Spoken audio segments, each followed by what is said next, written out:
And so tell us a little bit more about risk then, because I hear this term risk appetite being thrown around a lot these days. So what does that mean, and how would I determine my individual one? Right. So risk appetite is about, understanding how much volatility you are prepared to take to achieve a certain return. Okay. So for example, people who have very low risk appetites, what they're really saying is that they don't like a lot of volatility and change in value of their investment.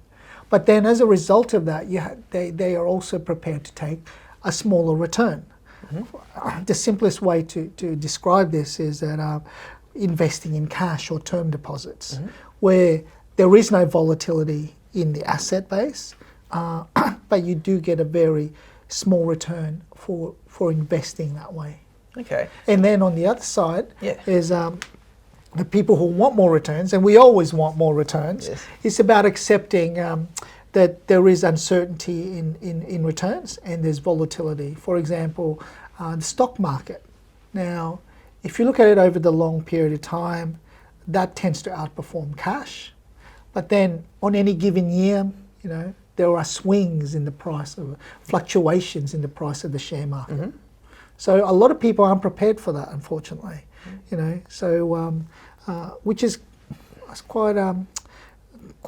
It's about an education and understanding of what the difference is. Okay. And so how would I go about calculating my risk appetite? Does it formulate as a number? Does it formulate as a document? What does that look like for an individual? So how you can do it is you do a risk profile questionnaire, mm-hmm. where you answer different scenarios of what you would do or what you will consider or are prepared to do, mm-hmm. In certain circumstances. And then after doing that, you then get a result of where you come into this spectrum of risk appetite, from absolute defensive, where you're not willing to take any fluctuations in your portfolio whatsoever, mm-hmm. all the way to high growth investor, where you are prepared to take the fluctuation because you believe in long-term growth.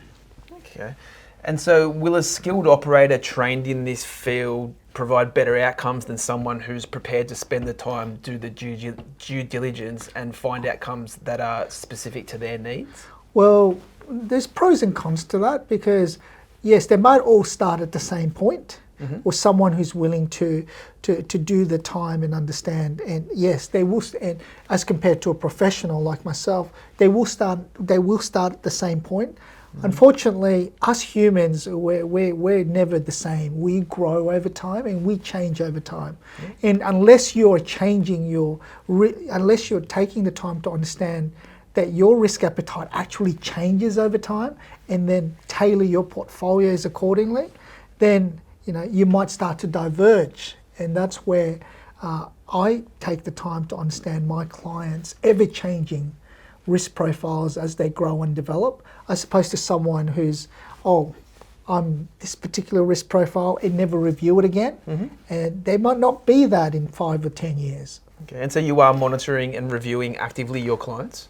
All the time. Yeah. All the time, because younger clients, they tend, as a general rule, they tend to be more aggressive in the way they invest for many reasons. Firstly, they have a long-term outlook, they have in terms of working. Mm-hmm. So that means they don't necessarily need to live off their investments, and they generally have a smaller amount to invest to start with.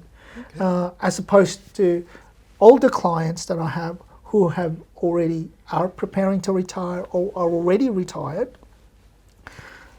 They already have generally a bigger asset pool, mm-hmm. to invest, and they don't necessarily want to risk that because they don't want to go back to work.